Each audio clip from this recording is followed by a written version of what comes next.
नमस्ते प्रिय छात्र, कैसे हैं आप सब? अच्छे हैं ना? आगे के वीडियो में हमने समझदार नन्ही पूरी कहानी पढ़ी। उसके बाद हमने अभ्यास की चर्चा की, स्वाध्याय की चर्चा की। स्वाध्याय में हमने प्रश्न 6 तक की चर्चा की थी। अब प्रश्न नंबर 7 है, नीचे दिए गए चित्रों को देखकर 2-2 वाक्य लिखिए और कहानी बनाइए। तो चलो बच्चों, हो जाओ तैयार ये चित्र देखकर कहानी बनाने के लिए। तो कहानी में आप देख सकते हैं, चित्र में देख सकते हैं कि चींटी और कबूतर की ये कहानी है, बराबर है। तो यहाँ आप देखिए कि एक जंगल था। उस जंगल में नदी थी। नदी के तट पर पेड़ पर एक कबूतर रहता था और उसी जंगल में एक चींटी भी रहती थी। एक दिन चींटी को बहुत प्यास लगी। वह नदी के तट पर गई, परंतु नदी के तेज बहाव में बहने लगी। पास के पेड़ पर बैठे कबूतर ने यह देखा और तुरंत एक पत्ता उसकी ओर फेंका। चींटी पत्ते पर चढ़कर किनारे आ पहुंची। दोनों दोस्त बन गए। कुछ दिनों बाद वहाँ एक शिकारी आया। उसने पेड़ की डाल पर बैठे कबूतर को निशाना बनाया। चींटी की नज़र उस पर पड़ी। उसने शिकारी के पैर में चिकुटी काटी, माने चुटकी ले ली। चिकुटी काटी। शिकारी दर्द से करा उठा और उसका निशाना चूक गया। उसके हाथ से बंदूक गिर पड़ी। यह आवाज़ सुनकर कबूतर झट से उड़ गया। तो बच्चों, कैसी लगी ये कहानी? अच्छी लगी ना? इस कहानी से हमें ये बोध मिलता है कि कर भला तो हो भला, अर्थात कबूतर ने चींटी का भला किया तो चींटी ने भी कबूतर का भला किया। इस प्रकार इस कहानी को हम शीर्षक देंगे चींटी और कबूतर, बराबर है बच्चों। तो ये कहानी आपको लिखनी है। आपने कई प्रकार की घटनाओं के बारे में सुना होगा। आप यहाँ पर जो घटना देख रहे हैं उसके बारे में नीचे दिए गए प्रश्नों की मदद से सोचकर घटना का वर्णन कीजिए।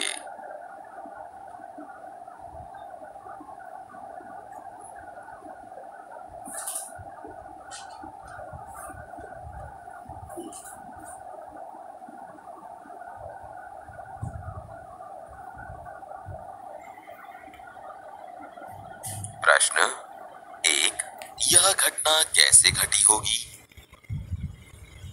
तो बच्चों, यहाँ पर जो घटना आपको दिखाई गई वो आपका प्रश्न नंबर 8 है। पृष्ठ नंबर 20 पर आप देख सकते हैं कि ऐसी घटना का चित्र आपकी पुस्तक में दिया गया है।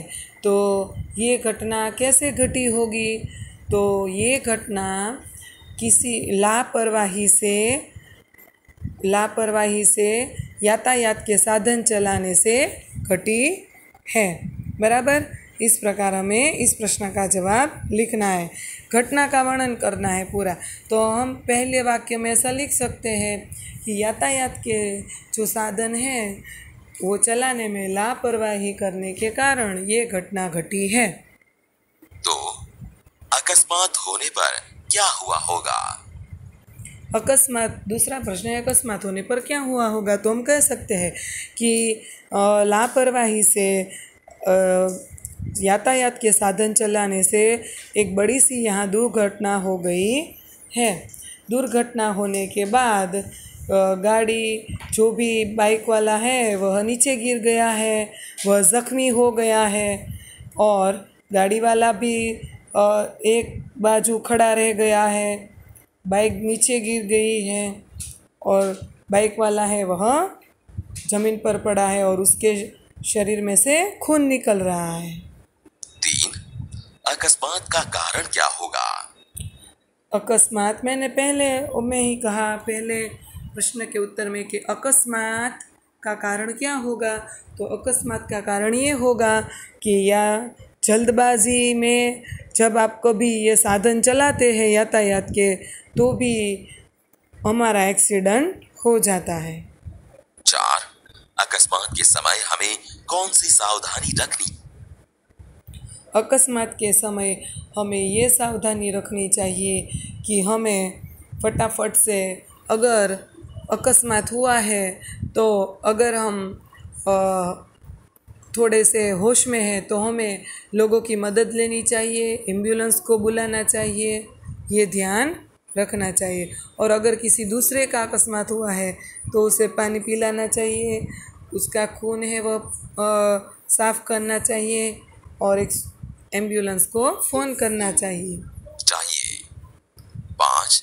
आपने ऐसी घटना कब और कहाँ देखी थी? तो बच्चों, आपने ऐसी कभी कोई घटना देखी है तो उसके बारे में सोचना है। तो बच्चों, आप देख सकते हैं कि यहाँ प्रश्न नंबर 8 है। नीचे दिए गए चित्र को देखकर बताइए कि इसके बाद क्या क्या हुआ होगा। तो आप बता सकते हैं कि इसके बाद आप देख सकते हैं कार के नीचे एक बाइक वाला आ गया है।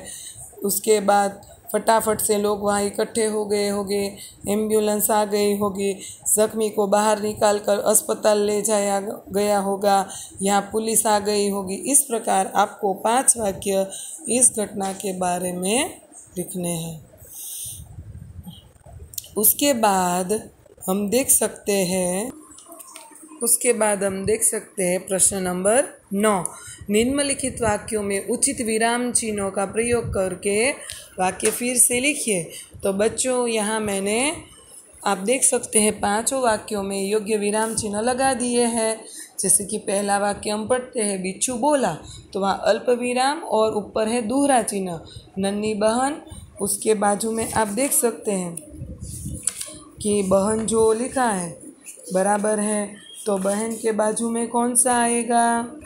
बराबर है, तो हम कह सकते हैं कि बहन के बाजू में विस्मयादिबोधक चिन्ह आएगा।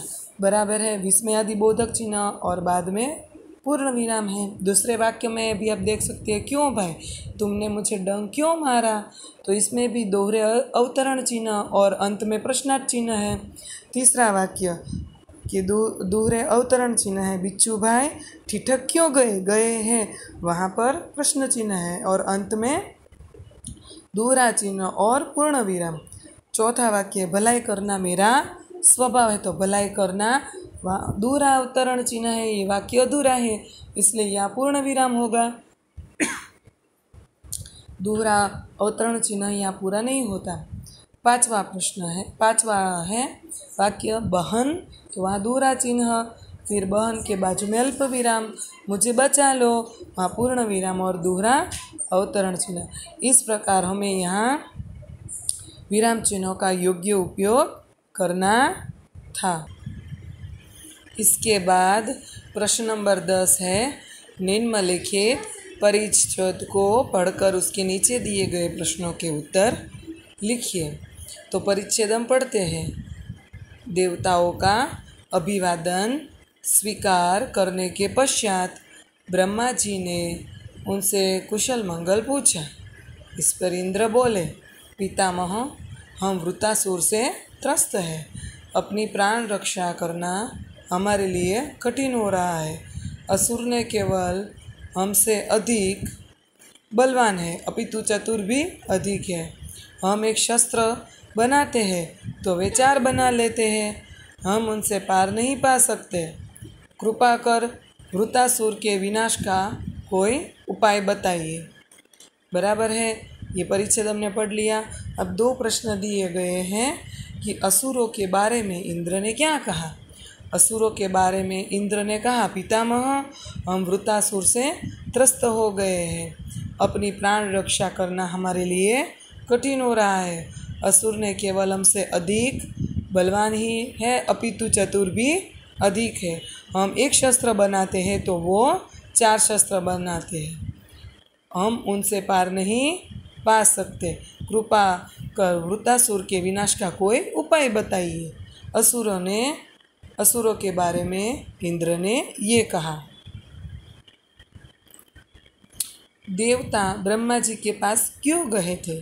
तो वृत्तासुर वृत्तासुर माने वृत्ता नाम का असुर था, तो वृत्ता नाम के असुर से त्रस्त होकर मदद के लिए या उसके विनाश के कोई उपाय ढूंढने के लिए देवता ब्रह्मा जी के पास गए थे।